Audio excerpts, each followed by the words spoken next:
మన జీవితంలో ప్రతిరోజు ఎన్నో దారులు, ఎన్నో ఎంపికలు. ఏది సరైనది, ఏది కాదు? కొన్ని వేల సంవత్సరాల క్రితం రాసిన కీర్తన ఒకటి సరిగ్గా ఈ రెండు మార్గాల గురించే చాలా స్పష్టంగా మాట్లాడుతుంది.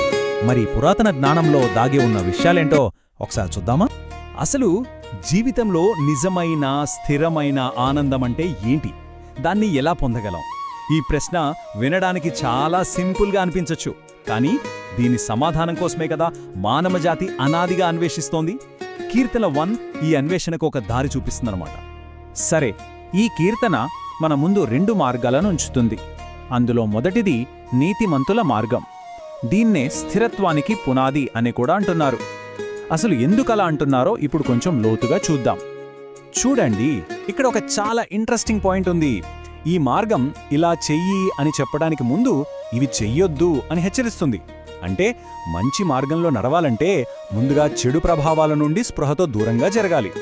దుష్టుల సలహాలు, పాపుల స్నేహం, ఇతరులను ఎగతాళి చేసే చోటు, వీటన్నింటికీ ఒక గీత గీయడంతోనే అసలైన ప్రయాణం మొదలవుతుంది. అయితే చెడును వదిలేయడం ఒకెత్తు అయితే, అసలైన బలం ఇంకో దగ్గర్నుంచి వస్తుంది. అదేంటంటే దైవిక ధర్మాన్ని ఒక భారంలా కాకుండా ఒక ఆనందంగా తీసుకోవడం. దాని గురించి పగలు రాత్రి ఆలోచించడం అంటే దాన్ని మన జీవితంలో ఒక భాగం చేసుకోవడమే. అప్పుడే అది మన ఆలోచనలను, మన నిర్ణయాలను సరైన దారిలో నడిపిస్తుంది. వావ్! ఈ ఎంపికల ఫలితాన్ని ఎంత అద్భుతమైన పోలికతో చెప్పారో చూడండి. నీటి కాలువల పక్కన నాటిన చెట్టు, దానికి నీటికి, పోషణకు ఎలాంటి లోటు ఉండదు. అందుకే అది బలంగా, పచ్చగా ఉంటూ సరైన సమయంలో ఫలాలిస్తుంది. జీవితం కూడా అచ్చమిలాగే ఉంటుంది. సరైన పునాదుల మీద నిలబడినప్పుడు అది కూడా ఫలవంతంగా, అర్థవంతంగా ఉంటుంది. రైట్? అది ఒక మార్గం. మరి దీనికి పూర్తి ఆపోజిట్గా ఉండే రెండో మార్గమేంటి? అదే దుష్టుల మార్గం. ఇది అస్థిరత్వానికి, నిలకడలేనితనానికి ఒక నిలువుటద్దం లాంటిది. ఈ కీర్తన మొత్తంలో బహుశా ఇంతకంటే పవర్ఫుల్ ఇమేజ్ ఇంకోటి లేదేమో. ఒకవైపేమో బలంగా వేళ్లు పాతుకుపోయిన చెట్టు, మరోవైపు గాలికి ఎగిరిపోయే బరువులేని పొట్టు. ఈ రెండు చిత్రాల మధ్య ఎంత తేడా ఉందో, ఈ రెండు జీవితాల మధ్య కూడా అంతే తేడా ఉంటుంది. పొట్టు అంటే మనకు తెలుసు కదా, ధాన్యంలో అస్సలు సారం లేని భాగం. దానికి సొంతంగా బరువుండదు, బలముండదు, ముఖ్యంగా ఒక డైరెక్షన్ అనేది ఉండదు.